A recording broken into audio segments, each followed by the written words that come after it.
Ao mesmo tempo em que este método pode ter um papel muito importante na restauração do fluxo da fala narrativa naqueles pacientes que sofrem de uma lesão frontal, sua aplicabilidade é limitada.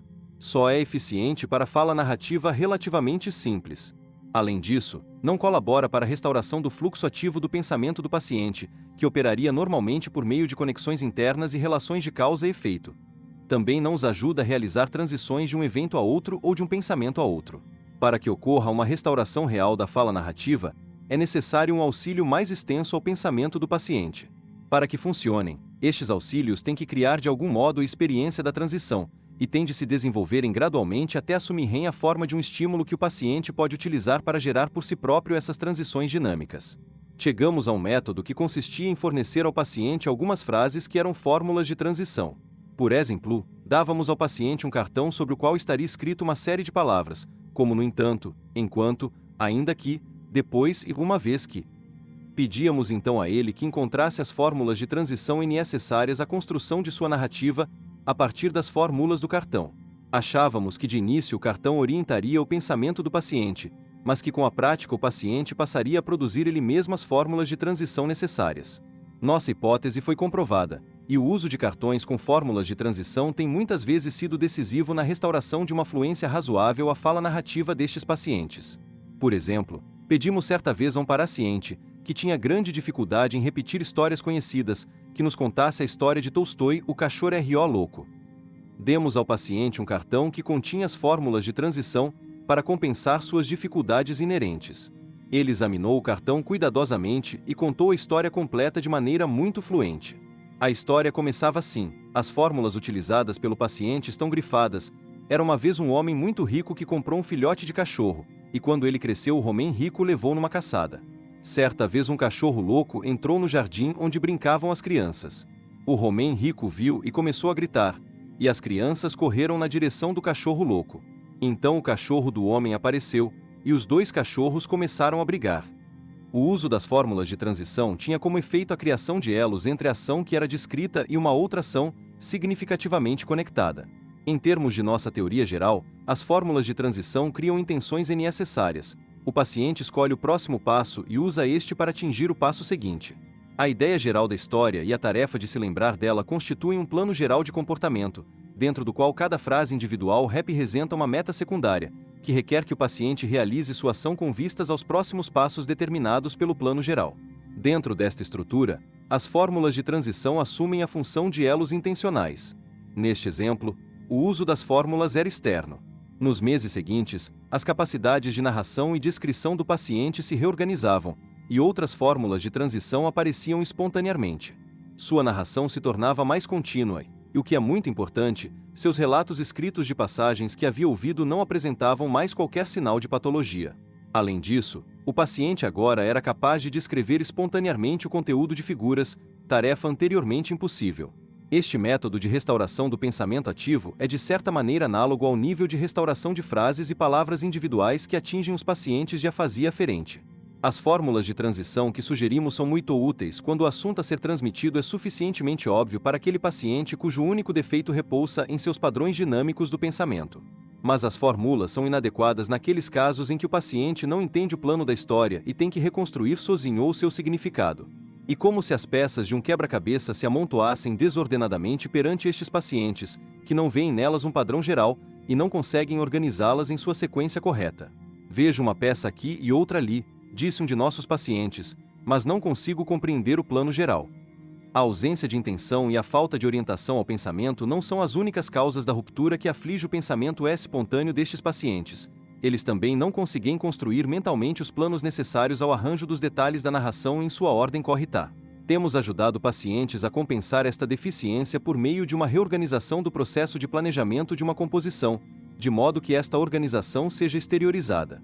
Nossa técnica para ensinar estes pacientes a planejar uma composição consiste em fazê-los escrever fragmentos da narração em pedaços separados de papel, sem dar qualquer importância à ordem em que os fragmentos são escritos. Então devem tentar reordenar estes fragmentos rearranjando os pedaços de papel, que devem estar colocados à sua frente de modo que todos possam ser vistos ao mesmo tempo. Desta maneira, o planejamento da composição é dividido em duas fases sucessivas: a decisão acerca de quais fragmentos devem ser escritos e seu arranjo numa ordem coerente. Obtivemos resultados surpreendentes empregando este método, que chamávamos de plano do cartão índice. Os exemplos seguintes ilustram como funcionava o método. Lemos a história de Tolstói, como o ladrão se entregou a um paciente que tinha enorme dificuldade para nos contar a história.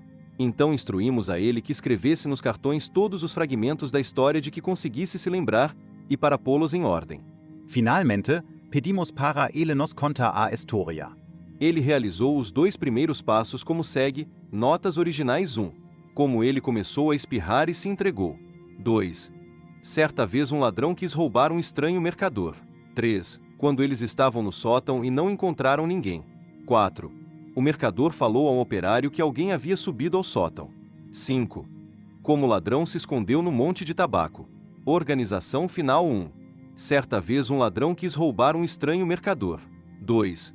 O mercador falou ao operário que alguém havia subido ao sótão. 3. O ladrão se escondeu no monte de tabaco. 4. Quando eles estavam no sótão e não encontraram ninguém. 5. Como ele começou a espirrar e se entregou. Depois de ter elaborado este plano, o paciente contou a história de forma lúcida e fluente. Antes, as 5 frases giravam na minha cabeça, uma depois da outra, e eu não sabia o que descartar, explicou o paciente. Mas agora eu só penso numa frase de cada vez, e tudo funciona bem. Mais tarde pedimos a este paciente que escrevesse um relato sobre como havia sido ferido. Ele escreveu 3 linhas e insistia que não conseguia escrever mais. Falharam todas nossas tentativas de convencê-lo. O paciente se negava a continuar, dizendo que não conseguia organizar o caso que tinha na cabeça. Mais uma vez sugerimos que utilizasse o plano de cartão índice. Na hora que se seguiu, ele escreveu 14 frases, sem preocupar-se com colocá-las em qualquer ordem. Depois as organizou e escreveu o seguinte relato a respeito de como havia sido ferido. Em 11 de dezembro de 1942, eu estava na linha de frente. Estivera nublado desde o amanhecer, caía um pouco de neve e havia uma leve brisa. Eu estava no comando, acompanhado pelo agente político superior, camarada P, e por alguns soldados. Havia algum fogo de artilharia. Os soldados começaram a me perguntar se deveríamos abrir fogo contra o inimigo. Eu disse que não era chegada a hora. 1 hora depois, foi dado o comando para abrir fogo. Neste momento, a moral dos soldados estava alta e não tivemos baixas. Eu observei que algumas ogivas atingiam as posições inimigas. Às 4 da tarde, eu estava seriamente ferido na cabeça. Eu me lembro de ter ouvido o camarada P dizer que o comandante estava morto. Não podia dizer que estava vivo, mas pensava sobre como é fácil morrer. E então não lembro mais nada. Como eles me levaram ao hospital eu não sei. Posso me lembrar de quando me tiraram de um avião, no aeroporto da cidade de V. Então percebi que o hospital cirúrgico era nesta cidade, e fui operado. Quando cheguei no hospital de V, o cirurgião, durante sua visita, me disse que a operação seria realizada à noite. Era 13 de dezembro de 1942. Caiu a noite, os enfermeiros me levaram à mesa de operações. Era difícil deitar, e eu só perguntei quanto demoraria a operação. Me disseram: tenha mais um pouco de paciência, mas é claro que eu tive que passar por tudo aquilo. O uso deste método nunca se tornou automático para este paciente, e um longo tempo se passou desde sua alta no hospital até que pudesse utilizá-lo para escrever um relatório ao seu comandante. Estes exemplos representam apenas alguns fragmentos dos milhares de casos que analisei ao longo dos anos. Em cada um desses casos, o progresso do diagnóstico e os métodos de tratamento têm uma relação muito clara e muito próxima com os princípios enunciados por Vygotsky Y, que foi o primeiro a sugerir que a dissolução das funções psicológicas superiores poderia representar um caminho no sentido de sua análise. Acho que os exemplos ilustram claramente tanto a lógica geral de nossa abordagem à análise das funções psicológicas superiores quanto a importante ligação que existe entre a teoria do diagnóstico e a prática restaurativa. Os métodos terapêuticos que constatamos serem úteis são exatamente aqueles métodos que seriam sugeridos por Vygotsky com base em sua teoria geral da origem sócio-histórica das funções psicológicas superiores. Este trabalho, realizado com a assistência de dezenas de pesquisadores extremamente talentosos, ocupou minha atenção por mais de 25 anos. O trabalho ainda está incompleto. Muito ainda precisa ser feito no sentido de aperfeiçoar os métodos que desenvolvemos. Mas estão lançados os alicerces de um progresso futuro. 9. Mecanismos do cérebro. Ao final da guerra, havíamos aperfeiçoado muito nosso entendimento da organização morfológica dos processos psicológicos superiores. Nosso progresso havia se dado em 2 frentes. Em primeiro lugar, já sabíamos muito mais acerca da estrutura daquelas atividades internas, aparentemente escondidas, que chamamos de processos psicológicos. E em segundo lugar, havíamos melhorado em muito nosso entendimento do papel das diversas áreas do cérebro na realização destas atividades. Já não era mais tempo de considerar os processos psicológicos como resultado quer de atividades cerebrais estritamente localizadas, quer da ação de massa de um cérebro cujas partes seriam equipotenciais. Era hora de dar início ao próximo passo de nosso trabalho, a explicação dos mecanismos neurofisiológicos, ou, na terminologia russa, neurodinâmicos, subjacentes à atividade dos loques cerebrais ligados a síndromes específicas. Se não pudéssemos dar esse passo, não ultrapassaríamos um nível meramente descritivo. Essas descrições, ainda que válidas, não são o objetivo final de uma empreitada científica. O progresso dependia de avanços a serem feitos nas duas áreas que haviam me ocupado por toda a vida. De um lado, tinha que deslocar minha atenção das estruturas cerebrais para um entendimento mais aprofundado dos mecanismos neurofisiológicos que operavam nessas estruturas. De outro, nossa análise psicológica das funções corticais superiores ainda não estava completa, e também necessitávamos de análises psicológicas melhores. Para representar a combinação dessas duas empreitadas, a neurológica e a psicológica, foi cunhado o termo neuropsicologia. O desenvolvimento deste campo científico havia levado muito tempo e contará com o apoio de muitas pessoas. Tenho tido muita sorte de ter recebido grande apoio de um grupo de colaboradores, antigos estudantes da Faculdade de Psicologia da Universidade de Moscou, amigos e colegas fiéis. O trabalho que tenho realizado em anos recentes tem se beneficiado imensamente da assistência de E.D. Onskaya, com quem realizei muitas pesquisas, e que se tornou uma erudita talentosa e independente, rica em experiência psicológica e precisa na técnica experimental, de N.E. Filipicheva, que contribuiu com suas grandes habilidades de neuropsicóloga clínica e de neurofisióloga, de A.I. Meshcheririakol, que me ajudou a começar esta linha de pesquisa, antes de se dedicar às suas clássicas investigações acerca da criança surda e cega, de L.S. Tsvetova, que teve íntima participação no trabalho envolvendo a recuperação e reabilitação de funções, de N.E. Bernstein, que antes de falecer, no princípio da década de 60, nos proporcionou um valiosíssimo conhecimento teórico acerca dos sistemas dinâmicos, de N.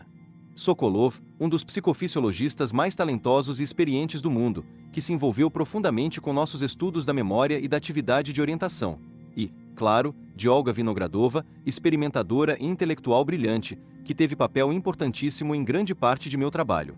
Da geração mais nova, contei com I.G. Simernitskaya, que contribuiu com seu conhecimento das funções interhemisféricas, N.K. Kyashenko, que colaborou com hipóteses importantes acerca de deficiências da memória, e muitas outras pessoas que nos deram assistência indispensável a cada passo de nosso caminho. A todas estas pessoas, e a muitas outras que não posso nomear devido à falta de espaço, devo minha mais profunda gratidão. Elas tornaram possível aquilo que estava além das possibilidades de um só homem. Nos anos recentes, enfocamos dois problemas, cada um dos quais ilustra um caminho diferente em direção de se determinarem os mecanismos que subjazem às funções psicológicas complexas.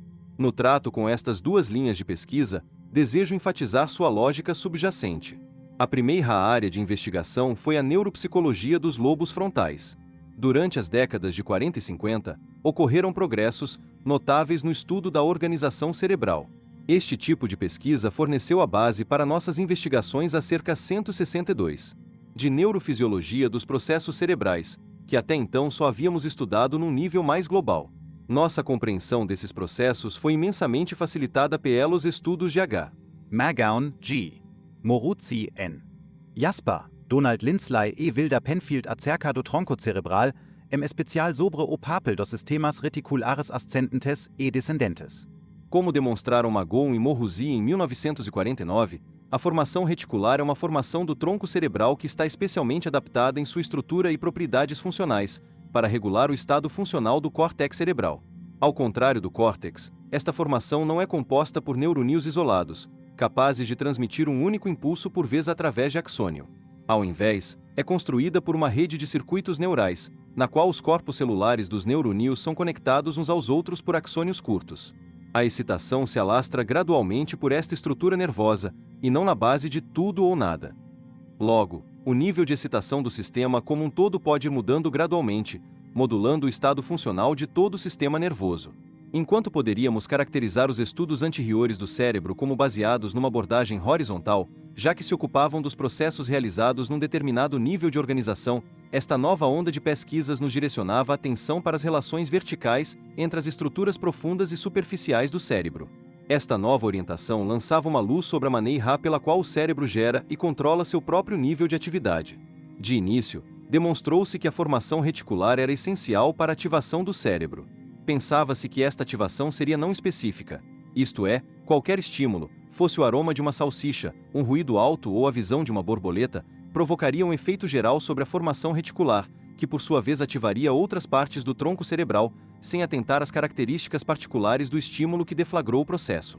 Em outras palavras, supunha-se que a formação reticular seria responsável pela determinação do nível quantitativo de atividade cerebral, mas não controlaria as diferenças qualitativas de atividade, que dependeriam das características do estímulo a que a pessoa ou animal era exposta tinham um efeito sobre o modo resultante de ativação cerebral. Salsichas e borboletas ativavam outras partes do cérebro de maneiras diferentes. Fez-se necessário que considerássemos as funções ativadoras específicas e não específicas da formação reticular. A segunda distinção importante a ser feita acerca da atividade cerebral estava relacionada à direção da influência excitatória. Nos trabalhos mais antigos, os pesquisadores se impressionavam com a maneira pela qual a excitação seguia das formações cerebrais inferiores para superiores, correspondente à maneira pela qual o ambiente se impõe sobre o organismo. Mas logo se tornou aparente que seria também necessário levar em conta a existência de fibras que revertiam a direção da atividade neural. Os níveis superiores de organização cerebral ativavam, ou modulavam a atividade de, os níveis mais periféricos.